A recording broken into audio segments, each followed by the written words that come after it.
అందరికీ నమస్కారం. తెలుగు రాష్ట్రాలతో పాటు మన దేశంలో ఎన్నో అద్భుతమైన ఆలయాలు ఉన్నాయి. చాలా ప్రాచుర్యం పొందిన ఆలయాలను చాలామంది తెలియజేస్తారు. కానీ ఎంతో ప్రాశస్త్యం కలిగిన సమాజానికి తెలియని ఎన్నో గొప్ప గొప్ప ఆలయాలను మీ ముందుకు తీసుకొచ్చేందుకు మేము కంకణం కట్టుకున్నాము. ఇక నుండి పల్లె నుండి పట్టణాల వరకు అద్భుతమైన ప్రాశస్త్యం కలిగిన ఆలయాలను వాటి గొప్పదనం గురించి మీకు తెలియజేసేందుకు ముందుకు వస్తున్నాము. అందుకే అనగనగా ఓ ఆలయం పేరుతో నిరంతరం మీకు ఆలయం గురించి తెలియజేస్తాము. మా ఛానల్లో వీడియో మీకు చేరాలిగా, అందుకే మా జోరి టీవీని సబ్స్క్రైబ్ చేసుకొని పక్కనే ఉన్న బెల్ ఐకాన్ నొక్కండి. ఒక్కో ఆలయం గొప్పతనం ఒక్కో రకంగా ఉంటుంది. ఇక్కడ మనం చూస్తున్నది ఓ గొప్ప ఆలయం. అయితే పురాతనం 100 సంవత్సరాల క్రితం ఇక్కడ స్వయంభూ ఆంజనేయ స్వామి వారు వెలిశారని ప్రతీతి. కానీ ఆలయ నిర్మాణము పూర్తిగా లోపించడంతో ఈ మధ్య కాలంలోనే నూతన నిర్మాణం చేపట్టారు. ఇది ఎక్కడో అంటే తెలంగాణలోని జగిత్యాల జిల్లా కోరుట్ల మండలంలోని జోగినిపల్లి గ్రామంలో.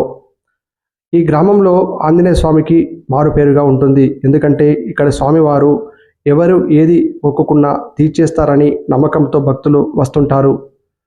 ముంబై, భీవండి, ఆదిలాబాద్, అలాగే నిజామాబాద్, మెదక్, మహబూబ్నగర్ జిల్లాతో పాటు వివిధ ప్రాంతాల నుండి ఈ స్వామివారిని దర్శించుకునేందుకు వస్తుంటారు. ఇక్కడ ఆంజనేయ స్వామి ఎంతో అద్భుతమైన అనగనగా ఓ ఆంజనేయ స్వామి ఆలయం. ఆంజనేయ స్వామి ఆలయం ప్రతి గ్రామంలో ఉంటుంది కదా, మరి ఈ స్వామివారి గొప్పతనం ఏమిటి అనుకుంటున్నారా? అంతే, అక్కడికే వస్తున్నాను. ఆంజనేయ స్వామి ఆలయం ప్రతి గ్రామంలో ఉంటుంది. కానీ ఇక్కడున్న ఆంజనేయ స్వామి ఆలయం అంటే ఎందరికో మక్కువ. ఎందుకంటే ఇక్కడి ఆలయం వెళ్ళి స్వామివారిని మొక్కుకుంటే కోరిన వారికి కొంగు బంగారంగా అన్ని నెరవేరుతాయని నమ్ముతారు. అందుకే భక్తులు ఇక్కడికి వస్తుంటారు. ఇది ఆంజనేయ స్వామి ఆలయం పక్కన ఉన్న శ్రీ సీతారాముల వారి ఆలయం. ఇది తెలంగాణలోని జగిత్యాల జిల్లా కోరుట్ల మండలంలోని జోగినిపల్లి గ్రామంలో ఉంది.